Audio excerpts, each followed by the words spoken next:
Hallelujah. Let us give thanks to the Lord for He is good and His loving kindness endures forever. 하나님의 인자하심은 영원하십니다. Mình hãy cảm tạ ơn Đức Giê-hô-va vì Ngài là thiện, vì lòng nhân từ Ngài còn đến đời đời. Amen. Tonight as we begin God's Word, the title of the message this evening is More Than We Can Ask. More Than We Can Ask or Even Imagine. 오늘 말씀의 제목은 우리가 구하는 것보다 상상하는 것보다 더라는 말씀입니다. Cái chủ đề trong lời Chúa cho mình đêm nay là Ngài có thể làm trỗi hơn mỗi phần mình xin hay là mình tưởng tượng. Let us begin with Ephesians chapter 3 verse 20 to 21. Ephesians 3:20 to 21. 에베소서 3장 20절 21절입니다. Mình sẽ bắt đầu trong Ephesos chương 3 câu 20 và 21. Ephesos 21. Now to him who is able to do immeasurably more than we can ask or even imagine, according to his power that is at work within us. To him be the glory in the church and in Christ Jesus throughout all generations forever and ever. Amen. 에베소서 3장 20절 21절입니다. 우리 가운데서 역사하시는 능력대로 우리의 온갖 구하는 것이나 생각하는 것에 더 넘치도록 능히 하실 이에게 교회 안에서와 그리스도 예수 안에서 영광이 대대로 영원 무궁하기를 원하노라. 아멘. Ephesos đoạn 3 câu 20. Đức Chúa Trời là đấng hành động trong chúng ta bằng quyền năng Ngài, có thể làm trỗi hơn bội phần mỗi điều chúng ta cầu xin hoặc suy tưởng. Nguyện Ngài được tôn vinh trong hội thánh và trong đấng Christ Jesus trải qua mọi thế hệ cho đến đời đời vô cùng. Amen. Apostle Paul's prayer for the church. 이것은 사도 바울의 교회를 위한 기도였습니다.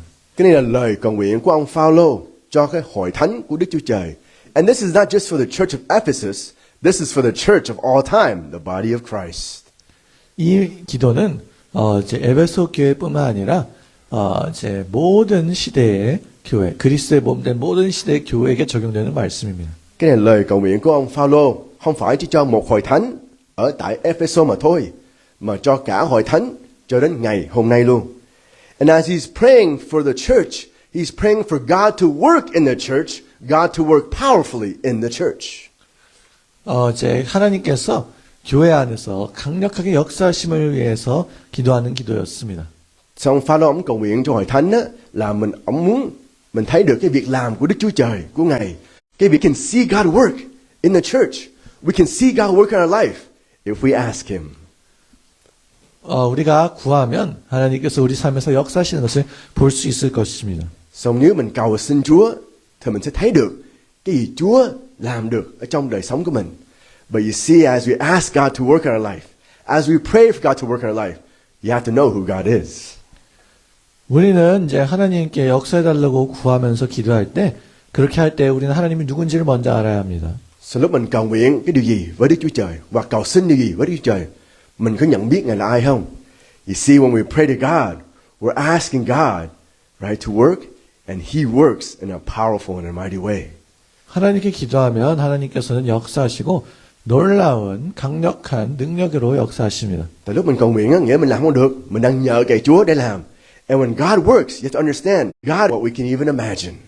하나님께서 역사하실 때는 너무나도 강력하여서 우리가 구하는 것이나 생각하는 것보다 더 크게 역사하십니다. So mình lúc Ngài làm việc, Đức Chúa Trời làm việc á, Ngài là đấng quyền năng, thì Ngài có thể làm trỗi hơn bội phần mọi điều mình cầu xin hay là mình cầu nguyện với Chúa.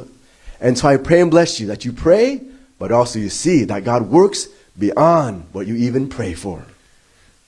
그래서 이제 여러분이 기도하고 하나님께서 역사하시고 여러분이 구하는 것이나 생각하는 것보다 더 넘치도록 능히 역사하시기를 기도하고 축복합니다. Thì tôi chúc phước các anh chị em, các ông bà anh chị em đây mình sẽ cầu nguyện với Chúa.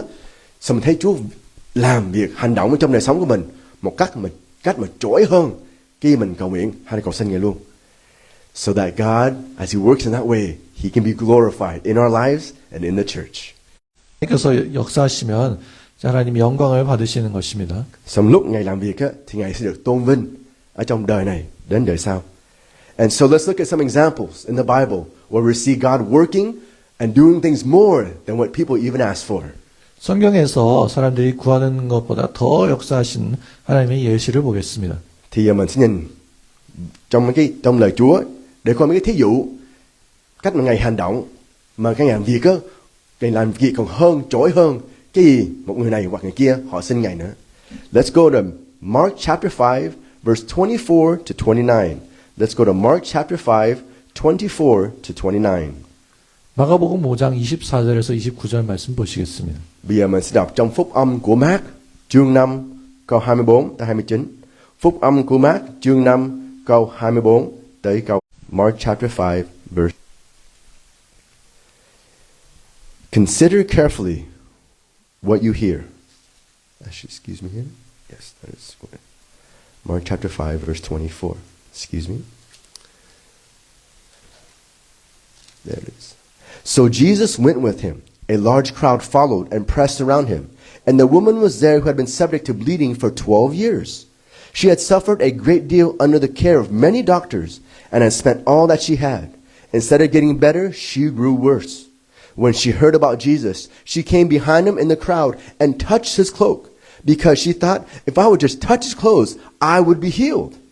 Immediately her bleeding stopped, and she felt in her body she was freed from her suffering. Amen. 마가복음 5장 24절에서 29절입니다.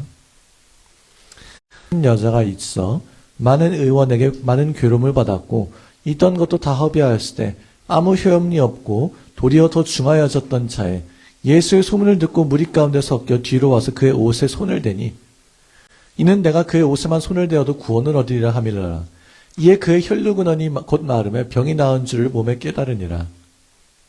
Mark đoạn 5 câu 24. Đức Chúa Giêsu đi với Giai-ru, một đoàn người rất đông cùng đi theo và lấn ép Ngài. Trong số đó có một phụ nữ bị rong huyết đã 12 năm. Lâu nay bà đã khốn khổ trong tay nhiều thầy thuốc, hao tốn hết tiền của, nhưng bệnh không giảm mà ngày càng nặng thêm. Bà đã nghe nói về Đức Chúa Giêsu nên lẫn vào giữa đám đông, tiến đến phía sau Ngài và chạm vào áo Ngài. Khi bà được áo Ngài thì ta sẽ được lành. Lập tức máu cầm lại, bà cảm nhận ngay rằng mình đã được chữa lành. Amen. Here was a woman who had been bleeding for 12 years and she could not touch anybody. 여기 나오는 여자는 12해 동안 혈루증을 앓아서 아무도 만질 수가 없는 사람이었습니다. Cái này là một người đàn bà, nữ mà bị rong huyết 12 năm rồi thì bà không được chạm vào ai, đụng vào ai hết á. Because according to Jewish law, she is unclean. So she can't touch anybody because I will make them unclean. 이제 유대인 법에 따르면 이 여인은 부정한 것이기 때문에 아무도 만질 수 없고 그거 다른 사람을 만지면 그 사람도 부정해지는 것이었습니다. Theo luật lệ của người Do Thái đó, trong lời Chúa đó, người nào bị rong huyết á không có được chạm vào người khác hết á, tại người đó đã bị ô uế rồi. Xong người bà đó mà chạm vào người khác á thì người đó sẽ bị ô uế luôn. And so think about it, for 12 years she could not even hold hands with her family members. 12년 동안 자기 가족들을 만질 수도 없고 안을 수도 없고 입맞춤을 할 수도 없었습니다. Thì người đàn bà này, người nữ này cho 12 năm rồi, không được đến gần ai hết á, không được rờ ai, ôm ai, hôn ai hết, phải ở tránh xa mọi người. And here now, Jesus is there. 아무에게도 그렇게 못했지만 이제 여기 예수님이 계셨습니다. Nhưng giờ bà có câu hỏi, tại sao bây giờ Đức Chúa Giêsu đang ở gần bà? But you see, if she wants to go to Jesus, she has to go through the crowds, and she wants to touch Jesus. 예수님께 나아가려면 이제 사람들이 많은데 헤집고 갔어야 됐고 이 여인은 예수님에게 손을 대고 싶어 했습니다. Nhưng nếu người nữ này muốn lại gần Ngài đó, bà phải lấn ép vào cái đám đông đó, mà bà lại muốn chạm vào Ngài nữa. And so what did she do? She was desperate. She needs this. 그래서 이 여인이 무엇을 했나요? 믿음을 가지고 예수님께 나아가 손을 대었습니다. Tại người đàn bà này, bà khao khát tìm kiếm Ngài, bà thành thật tìm kiếm Ngài, thì bà lấn ép vào đám đông, xong bà chạm vào áo Ngài. And so Jesus is like, who touched me? 그래서 예수님께서는 누가 나를 만졌느냐, 누가 내 옷에 손을 대었느냐 하셨습니다. Xong lúc đó Đức Chúa Giêsu lại hỏi đám đông và môn đồ của Ngài, ủa ai chạm vào ta Ai đụng ta? And of course the disciples were like, Jesus, are you serious, Jesus? You see how crowded it is?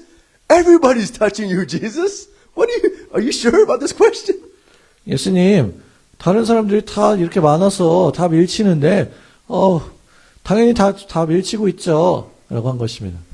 Thì môn đồ của Ngài rất ngạc nhiên. Ngài hỏi câu này, tại sao? Ngài đang đứng giữa người đám đông, ai cũng lấn ép vào Ngài hết, ai cũng đang chạm vào Ngài hết. Mà Ngài lại hỏi lại câu đó. He was touching Jesus by faith.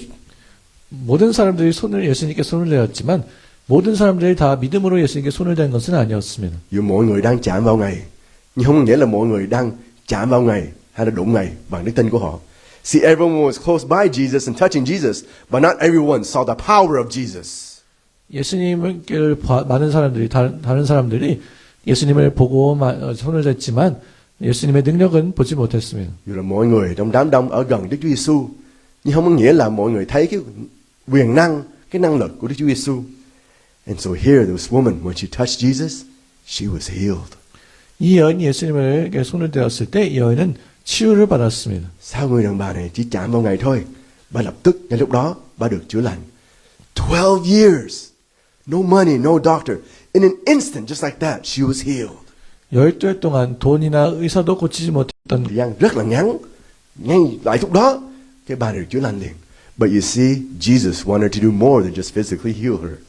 그런데 예수님께서는 그저 육체적으로 치유하시는 것보다 더 하려고 하셨습니다. Nhưng Đức Chúa Giêsu lại muốn làm thêm nữa, chứ không phải chỉ cho người đàn bà này được chữa lành mà thôi. Jesus wanted to do more than what she was even praying for, what she was even asking for. 이 여인이 구했던 것보다도 기도했던 것보다 더 많이 해주시기를 원하셨습니다. Người đàn bà này chỉ muốn được chữa lành thôi, đó là ước mộng của bà. Nhưng mà Đức Chúa Giêsu muốn cho bà cái gì mà còn hơn nữa, còn thêm nữa. And you'll see this now in verse 30 to verse 34. Let us read Mark chapter 5, 30 to 34. 마가복음 5장 30에서 34절 말씀입니다. Bây giờ mình sẽ đọc trong Phúc âm của Mát, chương 5, câu 30 tới 31. Chương 5, câu 30 tới 34. At once power, you see the people crowding against you, his disciples answered. Yet you can ask, who touched me? But Jesus kept looking around to see who had done it. Then the woman, knowing what had happened to her, came and fell at his feet, and trembling with fear, told him the whole truth. He said to her, Daughter, your faith has healed you. Go in peace and be freed from your suffering. Amen.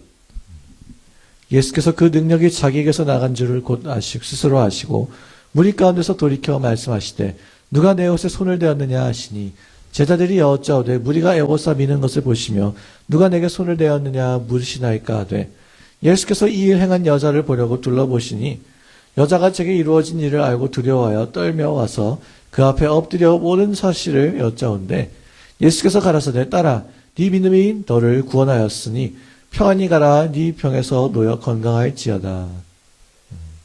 Mark đoạn 5. Một năng quyền vừa ra từ Ngài, nên Ngài quay sang phía đám đông và hỏi, ai đã chạm vào áo ta? Các môn đồ thưa, thầy thấy đám đông chén lớn thầy sao? Thầy còn hỏi, ai chạm đến ta? Ngài nhìn chung quanh để xem ai đã làm điều đó. Người phụ nữ biết điều gì Ngài đã xảy đến cho mình nên run sợ. Đến phụ phục dưới chân Ngài và trình bày với Ngài tất cả sự thật. Đức Chúa Giêsu phán, hỡi con gái ta, đức tin con đã cứu con. Hãy đi bình an và được lành bệnh. Amen. You see what Jesus said to her, this woman that came to him? 예수님께 나온 이 여인에게 예수님이 뭐라고 하신 줄 아십니까? Mình có thấy hay nghe Đức Chúa Giêsu phán cái gì với người đàn bà này không? He says, Daughter, your faith has healed you. Faith. 너를 치유했다, 너를 낫게 하였다 한 것입니다. Đức Chúa Giêsu phán với người nữ này, hỡi con gái ta, đức tin con đã cứu con. You see, when Jesus says, your faith has made you well, this means your faith has completely healed you. Your faith has saved you. 이렇게 예수님께서 네 믿음이 너를 치료했다라는 것은 완전히 너를 치유했다, 구원했다 한 것입니다. Nghĩa đó, Ngài nói người đàn bà nữ là đức tin của con á đã giải cứu con, chứ không phải chữa lành con thôi nha, hoàn toàn chữa lành con. So her body was healed, but now her heart, her soul was healed as well. 몸도 치유를 받았고 이제 영혼이 이제 치유를 받았습니다. Nghĩa là thân thể của người đàn bà này được chữa lành, Nhưng mà trong giờ phút này luôn á, cả linh hồn, cả tấm lòng của bà cũng được chữa lành luôn. You see, she received more than what she asked for. Her body was healed, but now her heart is made whole.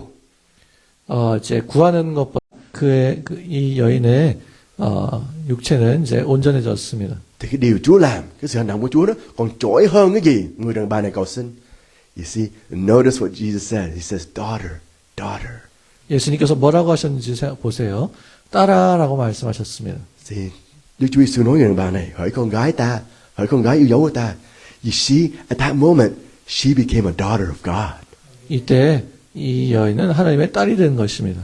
Trong giờ phút này, người đàn bà này trở thành con gái yêu dấu của Đức Chúa Trời. Remember, she couldn't be with her father. She couldn't go to her father because she's bleeding. And of course she couldn't go to God's house. She couldn't even go to God before. Because why? She was bleeding. She was unclean. 이 여인은 피를 흘렸고 이제 부정했기 때문에 자신의 아버지에게도 갈 수가 없었고 당연히 하나님의 성전에도 가지 못했습니다. Thì trước đây người phụ nữ này đâu lại gần người cha mình được đâu. Tại cổ bị người phụ nữ này bị ô uế mà còn thêm nữa không được vào nhà của Đức Chúa Trời nữa. Tại bị ô uế làm sao vô thờ phượng Ngài ở trong nhà của Ngài được. But here in one moment, she now can go and hug her own earthly father. But now in one moment, she now can go to God, her heavenly Father. 이제 자신의 아버지에게 가서 이제 안아드릴 수도 있고 이제 성전에 나가 하나님 아버지께 나아갈 수 있게 되었습니다. Thì bây giờ con này được chữa lành rồi, bây giờ được lại gần cha mình được rồi, cha mình ở dưới đất này mà cũng như cha mình trên trời luôn để thờ phượng Ngài, tôn vinh Ngài và ca ngợi khen Ngài. You see, she has a greater testimony. Before her testimony is this, oh God healed me, God healed me. But now God calls me daughter. God calls me His daughter. I am God's daughter. That's even a greater testimony. 이전에 처음에는 간증이 나왔는데 하나님이 나를 치유하셨어요. 치유의 간증이 나왔는데 그 다음에는 더 놀라운 이 간증이 더 큰 간증이 나오게 된 것입니다. Thì bây giờ người nữ này có một cái lời chứng rất là tốt hơn, vĩ đại hơn nữa. Hồi đó chỉ là Chúa chữa tôi thôi, chữa lành tôi thôi. Nhưng bây giờ tôi đã trở thành con gái yêu dấu của Chúa. I've been adopted by God. I am saved by God. And now she says, I'm a new person. I'm a child of God now. 이제 나는 치유받았습니다. 나는 하나님의 딸이 되었습니다. 나는 치유받은 하나님의 자녀가 되었습니다. 이렇게 고백하게 된 것입니다. Thì cái lời chứng của người phụ nữ là tôi là con gái yêu dấu của Đức Chúa Trời. Tôi là con gái yêu dấu của Đức Chúa Cha của tôi trên trời. Tôi đã được nhận làm con nuôi của Ngài. And so I pray and bless you that you recognize when you come to Jesus, He does more. He works more than you can even imagine. 예수님께 나오면 여러분들이 구하는 것보다 생각하는 것보다 더 크게 역사하신다는 것을 아시기를 기도하고 축복합니다. Thì chúc phúc anh chị em. Lúc anh chị em đến gần Đức Chúa Giêsu đó, là Đức Giêsu sẽ cái gì? Anh chị em cầu xin và nài xin với Ngài. And Jesus wants to give us even more. He wants to give us even more than what we ask or even imagine. 우리가 구하는 것보다 우리가 생각하는 것보다 더 많이 주시고 역사하시기를 원하십니다. Xong tấm lòng của Ngài là Ngài muốn ban cho mình còn nhiều hơn cái gì mình xin hay là mình hỏi Ngài nữa. Because the Word of God says Jesus gives He gives pressed down, right? Shaken together, running over. Jesus gives abundantly. 예수님께서 성경에 말하기는 예수님께서는 아주 풍성하게 주시는데 누르고 흔들고 넘치도록 주신다는 것입니다. Tại cái gì Ngài muốn ban cho mình á, Ngài sẽ coi như là nó sẽ trào ra. Ngài muốn ban cho mình một cách dồi dào đi mà mình không thể tưởng tượng được. Because that's the heart of God. God is God. 그것이 하나님의 마음이고 하나님이 그런 하나님이시기 때문입니다. Đó là tấm lòng của Đức Chúa Trời. Chúa là Đức Chúa Trời. Let's look at another example where God will ask or you don't imagine. 또한 예수님께서 또 우리가 구하는 것보다 생각하는 것보다 더 많이 주시는 역사하시는 분이신 또 다른 예시를 보겠습니다. Bây giờ mình xin một thí dụ khác nữa ở trong lời Chúa. Mà lúc Chúa Giêsu hành động làm cái việc gì mà còn lớn hơn, vĩ đại hơn khi mình tưởng tượng được. Let us go into John chapter 11 verse 24. John 11:24. 요한복음 11장 24절 말씀입니다. Bây giờ mình sẽ đọc trong sách của Giăng, phúc âm của Giăng, đoạn 11, câu 24. Phúc âm của Giăng, đoạn 11, câu 24. John chapter 11 verse 24. Martha answered, I know he will rise again in the resurrection at the last day. 마르다가 가로되 마지막 날 부활에는 다시 살 줄을 내가 아나이다. Giăng đoạn 11 câu sẽ sống lại trong kỳ phục sinh vào ngày cuối cùng. And let's also read verse 32 as well. John chapter 11 verse 32 as well. 요한복음 11장 32절 말씀도 보시겠습니다. Thêm nữa mình sẽ đọc Giăng 11 và câu 32. Giăng chương 11 câu 32. When Mary reached the place where Jesus was and saw him, she fell at his feet and said, Lord, if you had been here, my brother would not have died.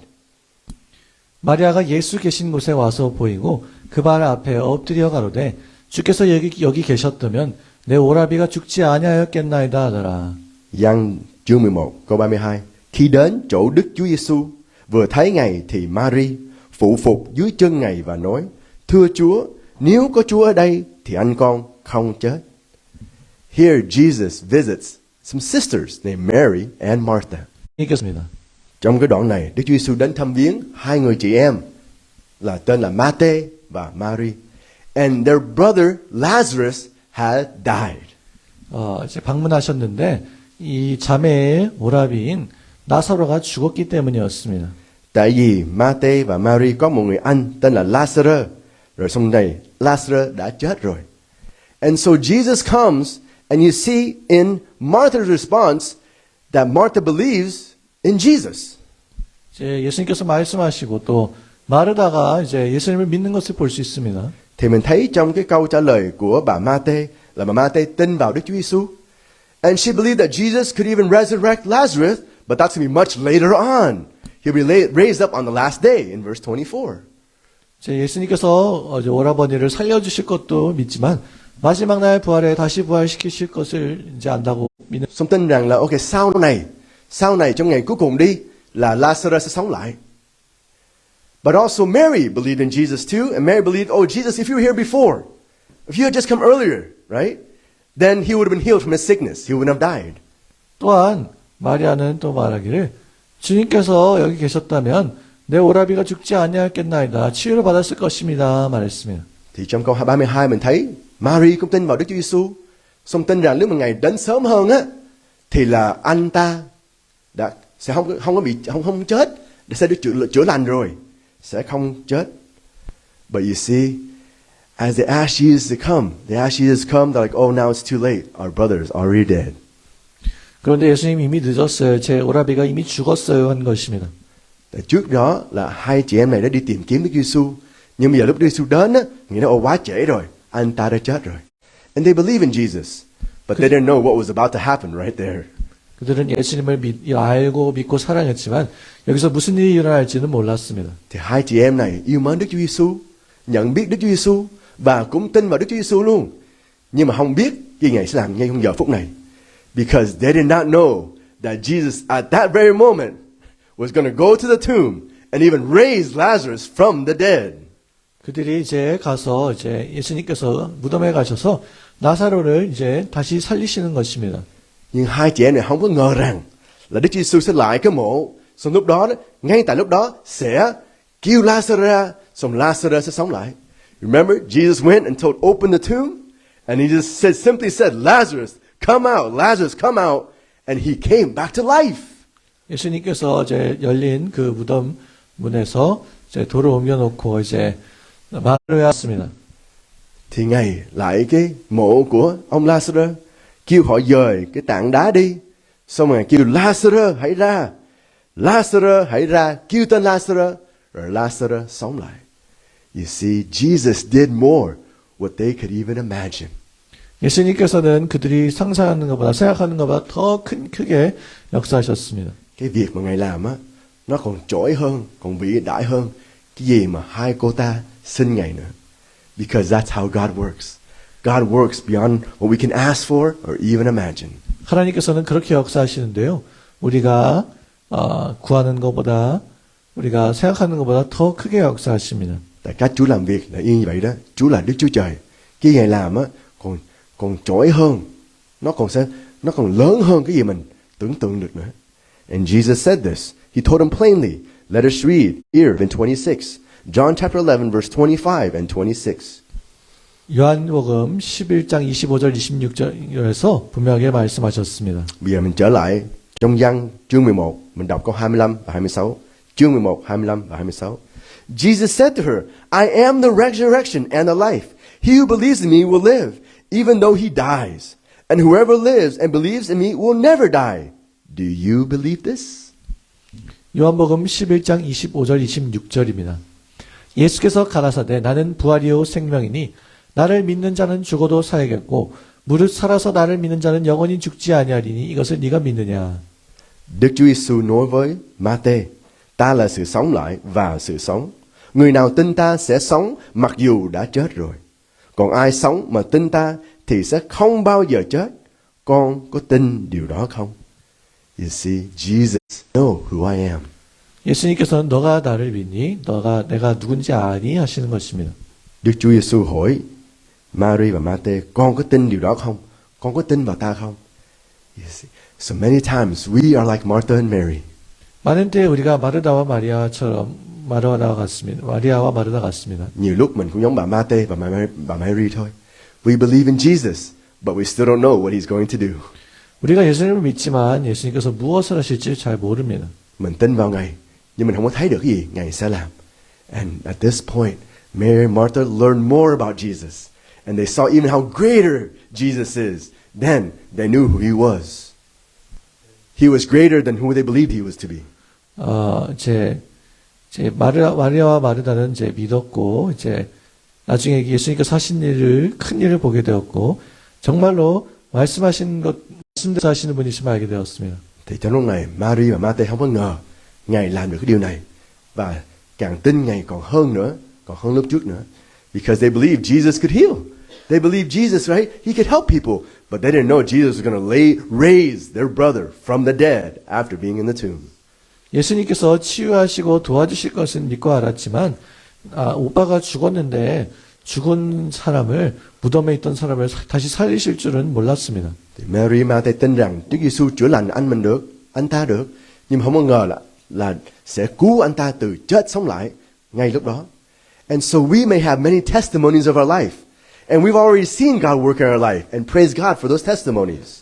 우리 삶 가운데 우리가 간증도 많이 있고 하나님께서 우리 삶 가운데 역사하신 일들이 많이 있습니다. 그런 것에 대해서 하나님께 감사를 찬양을 드립니다. So mình cũng vậy thôi, mình có nhiều lời chứng trong đời sống của mình, cách mà mình đã thấy Chúa việc trong.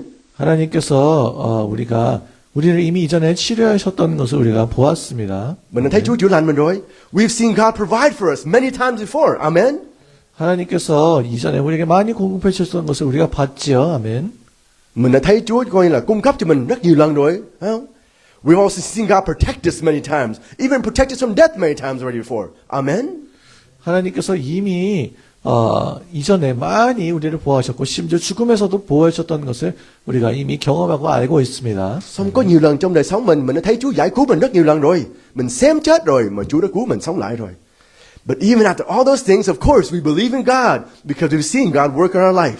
이렇게 하나님께서 이렇게 많이 우리 삶 가운데 역사하신 것을 보고 우리가 여전히 하나님을 계속 믿습니다. Thì bằng việc làm của Chúa, bằng lời chứng của mình, thì đương nhiên mình tin vào Ngài rồi. Tại mình thấy Chúa hành động trong đời sống của mình. But guess what? God can still do more, even know. 하나님께서는 그런데 여러분이 생각하는 것보다 구하는 것보다 아는 것보다 더 크게 역사하십니다. Dù Chúa đã làm việc trong đời sống của mình, nhưng mà Chúa còn thể làm thêm nữa, còn thêm hơn gì mình tưởng tượng được, còn thêm hơn gì mình đã thấy được rồi từ lúc trước. Tại Ngài là Chúa. Because Jesus is God. He is the Lord Almighty. 예수님은 하나님이시고 예수님은 전능하신 주님이시기 때문입니다. Tại Chúa Giêsu là Chúa, là Đức Chúa Trời. There is nothing He cannot do. There's nothing impossible for Jesus to do. 예수님께 불가능한 것이 없고 하실 수 없는 일이 없고 모든 것이 가능하십니다. Không có gì Ngài không thể làm được hết á. Ngài là Chúa, Ngài là Đức Chúa Trời. And so all we need to do is just come to Jesus. 우리가 그저 할 일은 예수님께 나아오는 것입니다. Vậy mình chỉ cần đến gần Đức Chúa Giêsu thôi.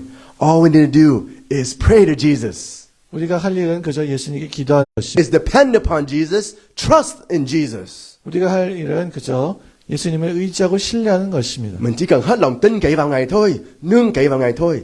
And also we need to know that the way He works is more than we can even ask or imagine. We have to believe that the way He works is more than we can ask or even imagine. 우리가는 하나님께서 어떻게 역사하신지를 믿어야 되는데 우리가 구하는 것보다 생각하는 것보다 더 크게 역사하신다는 점을 믿어야 합니다. Xong nếu mình đến cầu nguyện với Ngài đó, mình phải tin rằng Ngài có thể làm cái gì mà còn trỗi hơn cái gì mình cầu xin Ngài hay là mình cầu nguyện với Ngài. And so I pray and bless you that you meet Jesus and you pray to Him. 그래서 여러분들이 예수님을 만나고 예수님께 기도드리기를 기도하고 축복합니다. Tôi chúc phước anh chị em là anh chị em đến gần Đức Chúa Giêsu và cầu xin và nài xin Đức Chúa Giêsu and then wait to see what He can do. 또한 주님께서 무엇을 보기 위해 기도하기 원합니다. Xong lúc mình đang cầu nguyện á, mình hãy chờ đợi để mình thấy gì Ngài làm được. Don't try to do things yourself. Let Jesus do it. 여러분 스스로 뭔가 하려고 하지 말고 예수님이 일을 하게 하십시오. Mình đừng có coi như là mình tìm cách mình làm thay đổi cái hoàn cảnh của mình. Mình để hết Đức Chúa Giêsu làm đi, để Ngài làm đi. Jesus can change us. 예수님께서 우리를 변화시키실 수 있습니다. Đức Chúa Giêsu thay đổi mình được. We cannot change ourselves. 우리는 우리 자신을 바꿀 수가 없습니다. Mình không thay đổi, tự mình thay đổi mình được. Jesus can change our house, save our house and save our families. 예수님께서는 우리의 집을, 우리의 가족을 변화시키실 수 있습니다. Đức Chúa Giêsu có thể cứu nhà mình, cứu cả gia đình mình luôn, từng người luôn. Jesus can save our country. He can change our country. 예수님께서는 우리의 나라도 바꾸시고 구원시키실 수 있습니다. Đức Chúa Giêsu có thể biến đổi cả cái coi như là cả nước mình luôn, cứu cả nước mình luôn. All we need, 이렇게 가는 것입니다. mình chỉ cần đến gần Đức Chúa Giêsu thôi, and He can work. 예수님께서는 그렇게 역사하실 수 있습니다. So Ngài có thể làm được mọi việc. But all we need to do is put our faith and trust in Him, not in ourselves. 우리가 할 일은 그저 우리 자신이 아니라 예수님을 믿고 신뢰하고 의지하는 것입니다. So mình phải đặt cái tin mình vào Ngài và mình phải tin vào Ngài, and also know who He is. He can work in ways that we cannot even imagine. 또한 우리가 상상할 수도 없을 만큼 그렇게 놀랍게 역사하신다는 분이신 것을 이제 우리가 알고 믿어야 합니다. So Ngài là đấng quyền năng, toàn năng. Cái Ngài làm á, mình không bao giờ thể tưởng tượng được hết. And when He works in our life, then we give Him all the glory because only He can do that. 우리 삶 가운데서 하나님의 역사를 보게 되면 하나님만이 그런 역사를 일으키실 수 있기 때문에 하나님께 모든 영광을 돌리기를 원합니다. Xong sau khi mình thấy Ngài làm việc trong đời sống mình hãy tôn vinh chỉ có một mình Ngài làm được thôi. Let us close our time with the verse we started off with today. Let us close with Ephesians chapter 3, verse 20 to 21, and make that our prayer. Ephesians chapter 3, verse 20 and 21. 오늘 본 말씀 에베소서 3장 20절 21절 말씀을 다시 한번 보시면서 마칠 텐데요. 이 말씀이 우리의 기도로 만들기를 원합니다. Bây giờ mình trở lại câu trong sách Ephesos, thư của Ephesos đoạn 3 câu 20 và 21. Ephesos đoạn 3 câu 20 và 21. Để mình cầu nguyện y như ông Phaolô vậy đó. Verse 20. Now to Him who's immeasurably able to do more than we ask or even imagine, according to His power that is at work within us, to Him be the glory in the church and in Christ Jesus throughout all generations forever and ever. Amen. 우리 가운데서 역사하시는 능력대로 우리의 온갖 구하는 것이나 생각 교회 안에서와 그리스도 예수 안에서 영광이 대대로 영원무궁하기를 원하노라. 아멘. Đức Chúa Trời là đấng hành động trong chúng ta bằng quyền năng Ngài, có thể làm trỗi hơn bội phần mỗi điều chúng ta cầu xin hoặc suy tưởng. Nguyện Ngài được tôn vinh trong hội thánh và trong đấng Christ Jesus trải qua mọi thế hệ cho đến đời đời vô cùng. Amen. I pray that Apostle Paul's prayer becomes your prayer. 사도 바울의 기도가 여러분들의 기도가 되기를 기도하고 축복합니다. Tôi cầu nguyện cho anh chị em là cái sự cầu nguyện của ông Phaolô sẽ trở thành cái sự cầu nguyện của anh chị em luôn. And that we will have many testimonies of Jesus and giving glory to Jesus in our lives. 우리 삶 가운데 예수님께서 역사하시는 그런 간증이 많이 나오고 주님께 영광을 돌리기를 원합니다. Nếu mình cầu nguyện giống ông Phaolô, mình sẽ có nhiều lời chứng cái gì mà Ngài Giêsu tôn vinh danh Ngài cho đến đời đời. Let us pray. 기도하시겠습니다. Dear Heavenly Father, thank you for sending us your Son, Jesus Christ. 하늘에 계신 아버지, 아들 예수 그리스도를 이 땅에 보내주셔서 감사드립니다. Kính lạy Đức Chúa Cha trên trời, cảm tạ ơn Ngài, Ngài đã ban con một của Ngài, Đức Chúa Giêsu Christ. And Jesus, thank you for sending us your Holy Spirit and your power. 예수님, 당신의 성령과 능력을 이제 보내주셔서 감사드립니다. Cảm tạ ơn Đức Chúa Giêsu là Ngài đã ban Đức Thần Linh của Ngài, là đấng năng quyền năng của Ngài. So Holy Spirit, help us to pray like Paul. 성령님, 우리가 바울처럼 기도할 수 있도록 도와주소서. Đức Thánh Linh, chúng con cầu xin Ngài giúp chúng con cầu nguyện y như là ông Phaolô. And Holy Spirit, help us to have testimonies that will glorify Jesus in the church and for many generations to come. 성령님, 우리에게 간증해 주시고 역사해 주시고 간증해 주셔서 우리가 영광을 돌리고 Đức Thánh Linh, xin Ngài cho chúng con lời chứng để chúng con tôn trọng được và tôn cao được danh Đức Chúa Giêsu Christ ở trong thế hệ này cho đến đời đời. In Jesus Christ's name we pray. Amen. 예수 그리스도의 이름으로 기도하였습니다. 아멘. Trong danh Đức Chúa Giêsu Christ chúng con cầu nguyện. Amen. Let us close our service with the Lord's Prayer. 주기도문으로 예배를 마치겠습니다. Mình hãy kết thúc với kinh lạy Cha, bài cầu nguyện chung. Our Father in heaven, hallowed be your name. Thy kingdom come, thy will be done, here on earth just as it is in heaven. Give us this day our daily bread, and forgive us our trespasses, as we forgive those who trespass against us. Lead us not into temptation, but deliver us from evil. Thine is the kingdom, the power, and the glory forever and ever. Amen.